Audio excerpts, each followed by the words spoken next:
Hey, could you tell us the story? Because can you walk us through the story of when you were working through the Celtic Tiger, through the boom, and then the recession? What happened? Tell us a little bit of the story about that, if Well, you I'll tell can. you what I'll do. I'll go back a little bit because I studied architecture and I came out I wanted to I went to New York City on a holiday with my parents like as a teenager years ago, and when I was on that holiday, I was just spent the entire time looking up at the skyscrapers, and it was like one of those kind of moments in life where you kind of go, now I know what I want to do. I want to build buildings and like big buildings like this, and it was the Celtic Tiger, so things were going crazy. So that 100 grand that I made there, I put into a deal, leveraged it up by borrowing money from the bank, and I bought a thing out in Clondalkin, and for what I bought for 800 grand, with the 100 grand of cash, 700 grand borrowed from the bank, and I turned that into about a 2.7 million profit.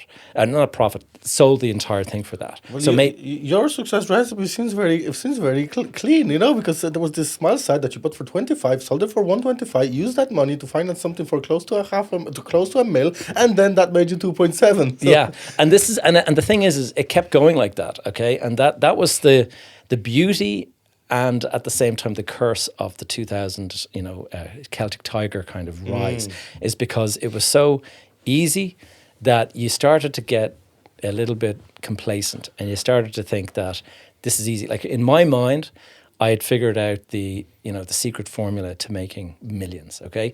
I did it again, made millions. Did it again, made millions. I did a deal in Clondalkin actually, and I bought a property. And I can remember I thought I was going to go and build out the property. I was going to I was going to extend it, do all this kind of stuff. Was it commercial or domestic? It was commercial, and I only really did commercial because I found that much more valuable.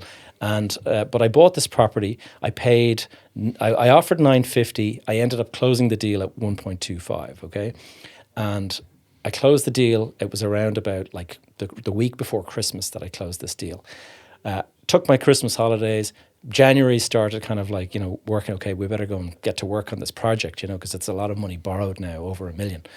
And this guy comes along, an agent that I kind of knew, and he said, did you buy that property in Clondalkin? I said, yeah, I did. He goes, you're not going to believe it. He says, I'm working for the guy who wants to buy it from you. And I said, not for sale. It's like, I've got big plans for this thing.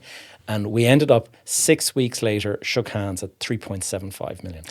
And so 6 weeks, 2.5 million profit. No and it way. was insane time. Now, the thing is you say that and you kind of think, my God, like, you can do anything. It's like Grant Cardone here. Do you know what I mean? And so the time was just unbelievable for that. And the thing is, I put no cash into that deal. I borrowed every penny of the 1.25. So it was 1.25 million made on no capital down of my own. Do you know what I mean? So it's just money coming from the sky, basically.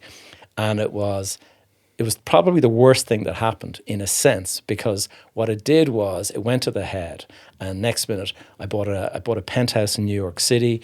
I bought a brand new Audi RS4. I bought, it was just like money was like this life. I've figured it out. I know how to become I'm going to make 100 million in the next couple of years. Ultra rich. I'm going to be ultra rich. I had people from NetJets calling me, in the private jet company, saying, would you like to go and buy one of these cards and you can have the private jet whenever you want and all this. And it was kind of like crazy because I hadn't seen any losses for a period of like 4 or 5 years. I kind of thought that there will be no losses. And then